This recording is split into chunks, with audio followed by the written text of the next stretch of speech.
I've been digging in the shed and I've dug out this. Been meaning to for some time, and it is my TXT-1.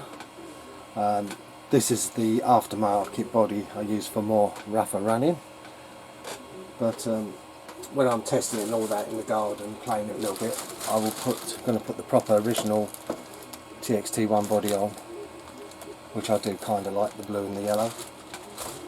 Funny thing was, when you brought the kit, it came with a second body, but it never came with the decals to paint it and use it, and I've still got that sitting in the loft. So it was either buy the decals, which I couldn't get at the time, or buy one of these. If I remember correctly, I think this body is off something like, I think it was a T-Max. Sprayed it a nice red with silver windows. But now I'm going to strip down the axles and check them over, see if they need any grease, because it has been sitting, I would say, for at least 16 years since the last run, maybe longer. But it's going to have a new ESC. It's going to have the Hobbywing 880, dual motor one. And it's going to have a more modern radio, where I should be able to sod around with the steering a lot more using the Flysky GT5. So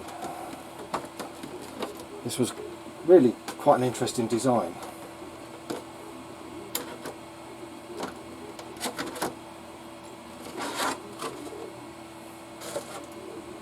See, there's all the, I don't know if you can see that, let's zoom in.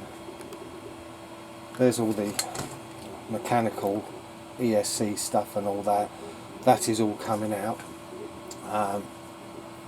so it'll give me a bit of room. I'm going to see if I can fit a lipo pack in, but I might keep it as NIMS for ease of use, because you don't need a super amount of power.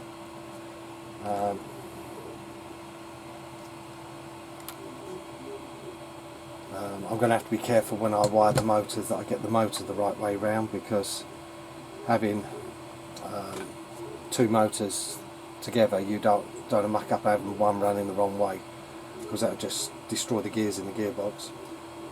I'm trying to think of anything else to talk about it. No, like I said, once I had a clean up, you'll see it running. I think I might put a slight, I don't know why the front's sitting down a bit.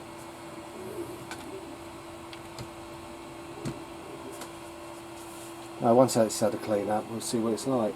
But it's going to be a few hours work going over it. Oh yeah, what I was going to say is, if you wanted to give one of these things power, I would recommend something like the Clodbuster, because being direct motors on the axles, they're a bit better for with the plastic gears, I think, for putting more power through them, where these have got in the gearboxes, in the axles, and the gearbox is probably okay, but the axles, you've got the sort of Mazak-y white metal-y gears, which are not so durable, and with the drive shafts, wear is always a problem, and these wobble a bit anyway.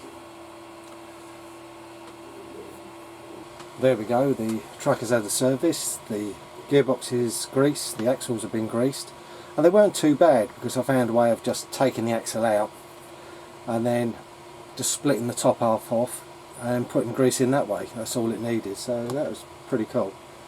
I'm just going to take a couple of high definition pictures and put that at the end of this video, and then just got to wait now for the ESC to go with the electrics, where I've put extension cords on for the servos. I've soldered on the motor wires, so they're a neater job than they were, because it was like push-on connectors. And then I'll rewire the motor leads as and when I've got the ESC, and then make up an aerial, because I can mount on an aerial mount from something and put a little aerial up inside.